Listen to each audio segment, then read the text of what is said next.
Kades jujur di Propam, seret nama Kapolsek Baito, lega bongkar soal uang Damai Supriyani 50 juta. Pengakuan Kepala Desa Wonowaraya Kecamatan Baito Konawe Selatan di hadapan Propam Polda Sulawesi Tenggara, Sultra. Ia merasa lega karena jujur terkait uang Damai 50 juta rupiah dalam kasus Guru Supriyani yang dituduh menganiaya murid kelas 1 SD. Sosok Kades bernama Rokiman ini mengungkap asal-usul uang puluhan juta yang diminta kepada Supriyani agar berdamai dengan Aibda WH. Sebelumnya, sebuah video viral beredar memperlihatkan seorang pria yang mengenakan seragam dinas berwarna putih. Ia adalah Rokiman Kepala Desa Wonowaraya. Dalam pernyataannya tersebut, ia menyebutkan bahwa uang damai 50 juta rupiah tersebut awalnya disampaikan Kanit Reskrim Polsek Baito. Namun tak lama setelah itu, ada video kedua dari Rokiman yang menyebutkan permintaan uang 50 juta rupiah tersebut keluar dari mulutnya saat proses mediasi. Dua pernyataan berbeda yang disampaikan Rokiman ini menyita perhatian publik.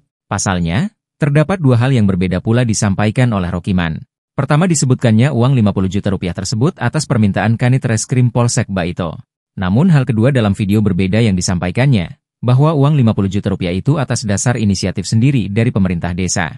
Atas pernyataannya tersebut, Propam Polda Sulawesi Tenggara, Sultra, pun memeriksanya, Kamis, 31 Oktober 2024. Ia dimintai keterangan terkait pernyataan dalam dua videonya tersebut. Rokiman pun membeberkan bahwa dari video yang kedua, ada campur tangan Kapolsek Baito. Di mana, video kedua itu, Rokiman menyebut jika uang damai diminta atas inisiatifnya sendiri. Sementara itu pula video kedua, dibuat atas arahan Kapolsek Baito, Ibda Muhammad Idris. Di video kedua tersebut, Rokiman diminta membuat keterangan palsu soal uang damai 50 juta rupiah. Lalu, tak lama datang Kapolsek Baito dan meminta bantuan kepada Rokiman.